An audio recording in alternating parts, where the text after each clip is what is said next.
기자간담회를 시작하겠습니다. 뭐 긴급이라고 표현할 일까지는 아니고요. 어제부터 좀 전국이 급작스럽게 여러 사안들이 좀 발생하면서 우리 당 입장을 묻는 여러 가지 의견들이 좀 있었고요.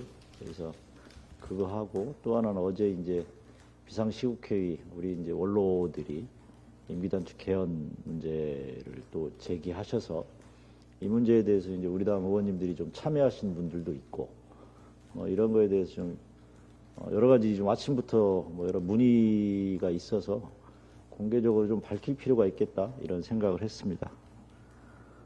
지금 현재 국회에서 하야, 임기단축 개헌, 탄핵 세 가지 방안들이 지금 논의되고 있는 걸로 알고 있습니다. 물론 우리 당은 탄핵이라는 입장을 정했지만 민주당은 이 세 가지 입장에 대해서 어느 것도 정하지 않았다라는 게 이제 민주당 입장인데 그래서 우리 당에서는 원내대표께서는 임기단축 개헌 이런 모임에 참여하시고 우리 당 의원님도 개별적으로 참여하시지만 원내대표께서는 연대의 틀을 좀 넓게 가져가자라는 취지로 이렇게 참여하시고요. 우리 당은 탄핵에 집중하겠다. 그래서 탄핵 다방이나 이런 건 계속 계획대로 진행할 생각입니다. 그리고 비상시국회에 참여한 어른들의 제안이나 이런 거는 저희가 좀 진중하고 무겁게 받아들이고 있으나 현재 국민들이 야당 특히나 여당이 동의하지 못하면 이루어질 수 없는 사안이기 때문에 오히려 시간이 더 늦어질 수 있겠다 이런 정무적 판단도 있습니다. 그래서 저희는 탄핵에 집중하겠다라는 말씀을 드리고요. 두 번째로는 탄핵소추안이 언제 공개되냐라는 의견들이 꽤 지금 언론에도 나오고 이렇게 있었는데 이 부분에 대해서 대략적으로 좀 말씀을 드려야 될 것 같습니다. 그래서 저희가 탄핵소추안은 이달 안에 공개할 생각이고요. 물론 이건 초안입니다. 그리고 현재 작성 중에 있고 작성된 내용에 따라서 명태균 어제 녹취록이 나오고 이러면서 이런 부분들이 계속 추가돼야 될 부분이 있어서 이달 안에는 좀 발표하겠다라는 생각을 하고요. 다만 이게 완성된 안이라고 말씀드리기는 어려울 것 같습니다. 저희가 하는 방식은 우리 당에서 탄핵소추안을 공개하고 국민들이 참여해서 소추안에 대해서 의견을 낼 수 있는 위키피디아 방식으로 하려고 합니다. 그래서 저희 홈페이지에 탄핵소추안이 공개되고 거기에 댓글이나 의견들을 다는 방식을 통하고 그렇게 해서 우리 당에 있는 법률가들이 이 부분에 대해서 법률성에 대한 적정성, 헌법 위반 사항인지 법률 위반 사항인지 이런 사안들이 좀 참여할 수 있도록 그래서 저희들은 국민과 함께 쓰는 탄핵소추안입니다. 그래서 이거를 가지고 11월 국회에 계속 대응하겠다. 그리고 일요일 날쯤에 원내대표님이 아마 기자간담회를 하실 것 같은데 11월 국회에 대한 우리 당의 입장이나 정책, 예산과 관련해서는 원내대표님이 또 따로 말씀 있으실 걸로 생각하고요. 그 부분에 대해서는 제가 더 말씀 안 드리는 걸로 하겠습니다. 제가 오늘 하고 싶었던 이야기는 이제 이런 내용이었고 개별 문의에 대해서 성실하게 답변하지 못했던 점에 대해서는 사과드립니다. 그래서 공개적으로 이렇게 답변 드린다는 말씀을 드리겠습니다. 예, 지금부터 편하게 질의응답 시간 갖겠습니다. 네.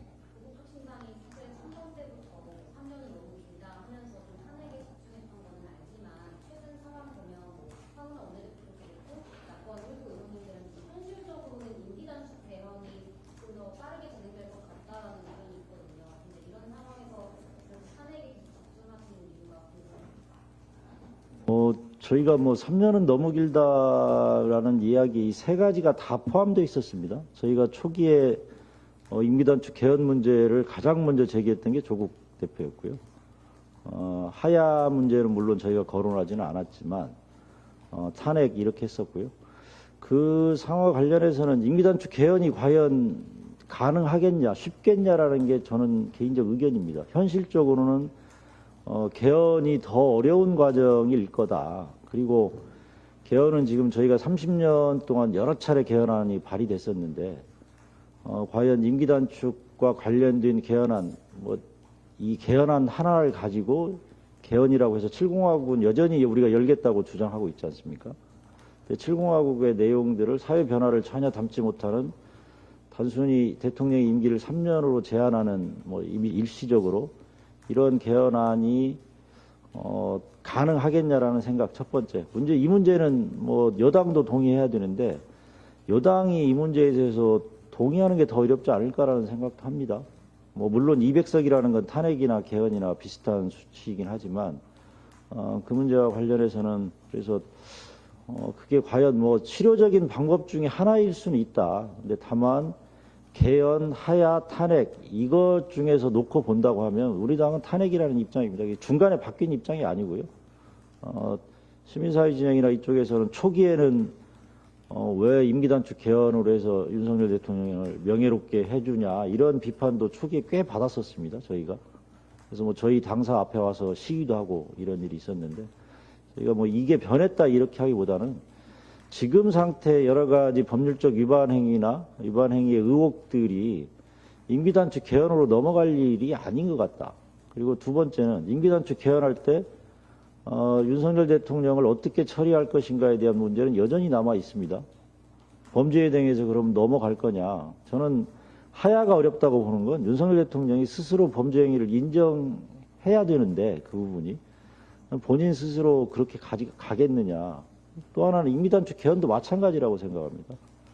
윤석열 대통령의 국정농단이나 뭐 윤석열 대통령, 김건희 여사의 국정농단 행위들에 대해서 어떻게 처분적으로 할 거냐. 이 부분에 대해서는 여전히 아마 사회적으로 꽤 논쟁이 벌어질 거다. 이 부분에 대해서. 여당은 개헌의 동의로 여러 가지 또 조건을 걸 수도 있고요. 그런 부분들이 저는 현실적으로 더 어렵지 않느냐. 그리고 국민들은 대통령의 불법 행위에 대해서 그 누구도 법률 앞에서 자유로울 수는 없다. 이런 심정인데 이 부분에 대해서도 또 사회적 논쟁을 하는 게 더 오히려 국민들이 용납하기는 어려울 거다. 이렇게 생각합니다.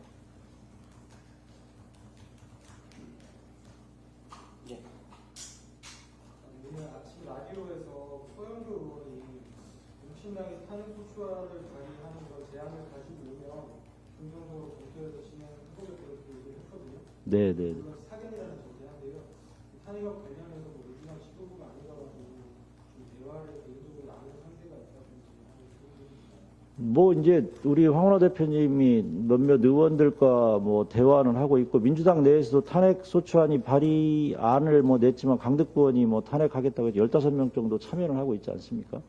이제 이 플러스 알파들이 될 거고요. 저는 탄핵이 될 거냐 안 될 거냐는 결국은 대통령 지지율이 오늘 말해주고 있다고 생각합니다. 이미 이제 10% 선으로 넘어섰고 이 부분에 대해서 민주당이 뭐 처한 환경이나 이거에 대해서는 충분히 뭐 이해할 만합니다.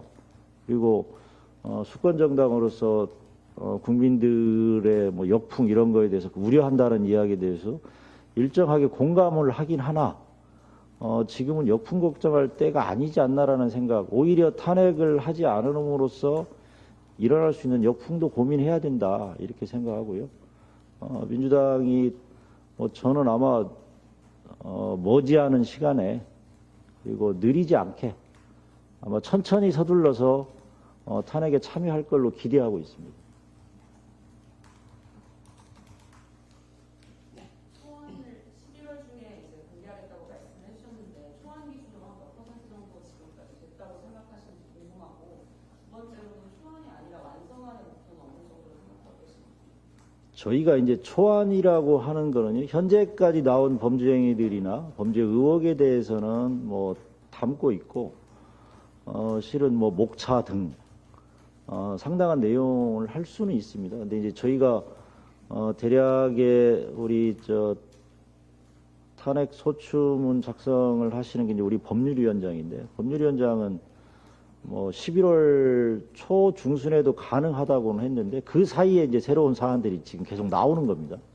이러다 보니 근데 특히나 지금 어제 오늘 발생한 거는 굉장히 중대한 사안이어서 이 부분을 담아내려고 하다 보니 조금 늘어지는 거예요. 근데 그래서 실은 저희가 국민과 함께 쓰는 탄핵 소추문이라고 했던 게 이런 사안들이 계속 발견될 텐데 자꾸 빌드업을 해나가야 되겠다 이런 생각이고요. 뭐 일정하게 어느 정도 되면 저희가 11월 이번에 초안이 거의 완성형에 가깝게 만들려고 합니다.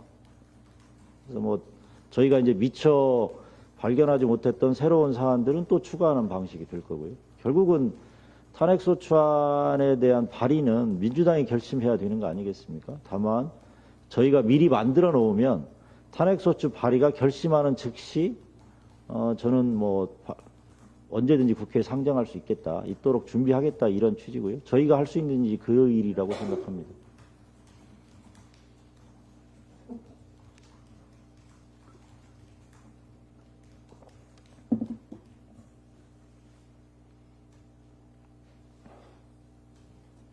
더 없으시면 여기까지 할까요?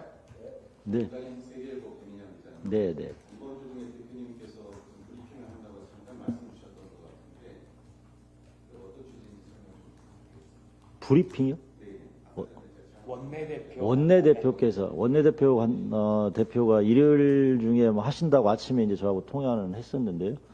원내대표께서는 현재 전국 상황에 대한 뭐 이런 입장들을 또 한번 원내 입장을 전달하실 거고요. 또 하나는 이제 11월이 예산국회이지 않습니까? 예산국회에 대해서 우리 당이 어떻게 11월 국회를 맞이할 건가, 어떻게 대응할 건가. 그리고 또 하나는 각종 상임위에 계류 중인 법률들이나 이런 거에 대해서 조금 정리를 해서 11월 국회에 관련된 이야기를 좀 하실 걸로 생각이 되고요. 뭐 질문이 없으니까 뭐 마치기 전에 한 말씀 드리면 어제 권성동 의원이 뭐 대통령 취임 전의 일이기 때문에 뭐 범죄가 아니다라고 얘기했는데요. 하나만 그냥 질문 드리면 취임 전에 국무위원을 임명하고 그거에 따라서 검증하고 그러지 않습니까? 인수위원장도 공무원도 임명하고 그런 경우는 과연 어떤 법률로 하는 거냐. 그리고 그거에 대한 완성은 5월 10일 날에 이루어집니다. 지금 김영선 씨 공천이 확정된 게 5월 10일이잖아요. 총리가 총리 대행이 임명되고 각종 국무위원들이 임명제천 되는 날은 법률적으로는 10일입니다. 그렇게 하면 그것과 이건 어떻게 다르냐. 저는 이게 오히려 국민의힘에서 해명해야 될 일이다. 이렇게 생각합니다. 그리고 뭐 여러 가지 죄가 있던데요. 뭐 부정처사 후 수뢰죄도 있고 수뢰 후 부정처사도 있고 이거 어느 쪽으로 다 해도 규율될 수 있습니다. 현실적으로. 그리고 정치자금법 위반 행위도 분명하고요. 일단 그 여론조사의 대가와 관련해서 대가를 지급하지 않았어도 문제고 대가를 지급했는데 선관위에 신고를 하지 않았어도 문제고 어느 경우도 지금 문제가 되고 있다. 검찰의 논리로 하면 아마 정치자금법으로 기소했다가 나중에 또 예비적 기소로 다른 법률을 달아놔도 됩니다. 법원에 자유롭게 판단할 수 있도록. 저는 뭐 부정처사하고 수뢰냐, 수뢰 후 부정처사 이 둘 다 예비적 기소 충분히 가능하다고 봅니다. 그래서 법률적으로 뭐 문제가 없다라는 이야기는 아마 국민의힘 법률가들이 특히나 권성동 의원은 검사신데 검사들이 봐주기 할 때 쓰는 논리를 가지고 지금 나오고 있다 이렇게 생각하고 있습니다.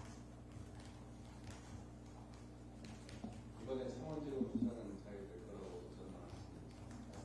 우리 기자님께서는 잘 되실 것 같습니까? 몰라서 여쭤보는 글쎄요.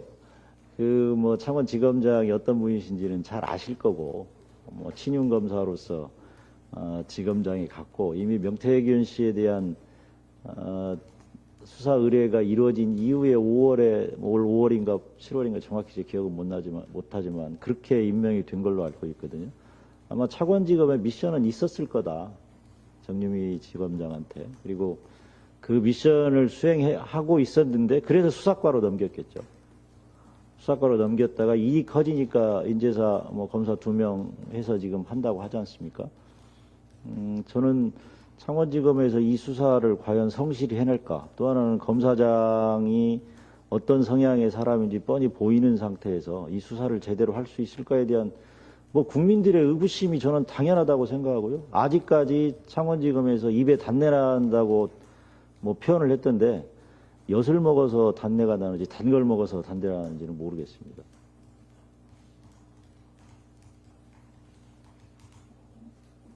예, 더 질문 없으시면 오늘 민주당 얘기긴 한데 오늘 민주당 조은태 최고위원회에서 신용대 의원의 구속 관련해서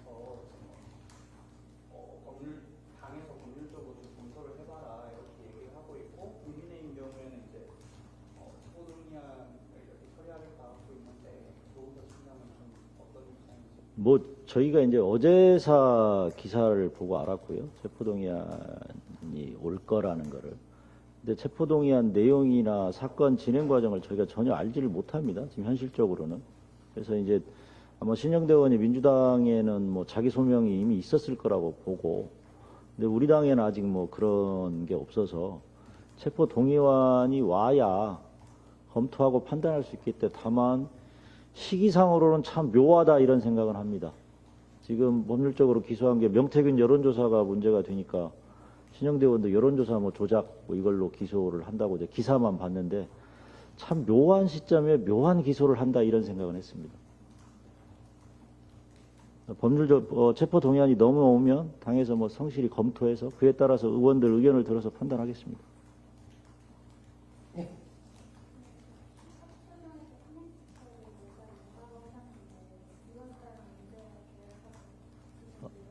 예.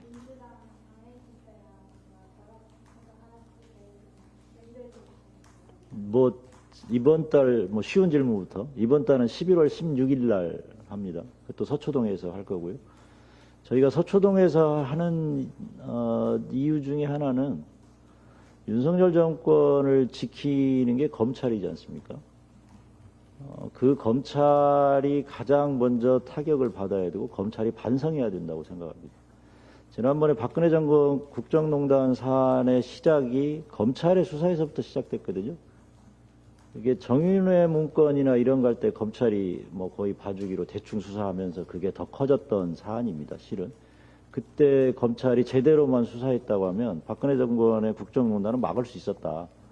근데 이번에도 역시 검찰이 도이치모터스 등 여러 가지 김건희 여사에 대해서 제기된 사건들에서 수사를 잘 했다고 하면 국정농단 사건이 일어날 수 없습니다. 그래서 검찰의 반성을 촉구하는 거고, 검찰이 반성을 할 수 있는 뭐 이미 시기는 다 지나간 것 같습니다. 그래서 검찰 개혁에 대한 시간이 충분히 줬음에도 불구하고 윤석열 대통령이 들어서면서 검찰은 본래의 모습으로 바로 돌아갔었죠. 그래서 이 부분에 대해서 국민들과 함께 검찰 해체를 주장하는 내용입니다. 그리고 민주당하고 같이 하겠느냐라는 말씀을 하시는데 저희는 언제든지 열려 있습니다. 다만 민주당은 지금 특검 이상을 넘어가지 못하잖아요. 공식 당론으로. 그러다 보니까 아마 민주당이 좀 우리 당하고 하는 걸 부담스러워하지 않나? 탄핵이라고 하는 우리 당의 주장이 좀 부담스럽지 않나? 이렇게 생각하는데 뭐 민주당이 제안하면 언제든지 저희는 열린 마음으로 응하겠습니다.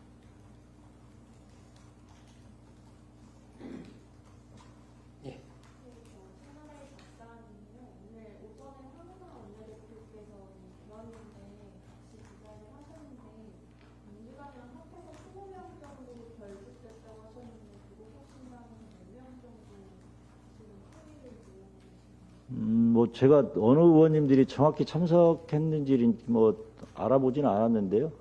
한 5-6분 정도는 참여한 거 아닌가 이렇게 예상하고 있고, 뭐 당내에서도 개헌에 대해서도 뭐 해야 된다라고 뭐 주장도 하고, 실은 우리 당 당론 중에 하나가 7공화국 개헌이잖아요. 근데 뭐 임기 단축 개헌만 뭐 할 거냐에 대한 뭐 이견은 있을 수 있으나 뭐 현재는 한 5-6분 정도가 거기에 참여한 걸로 알고 있습니다.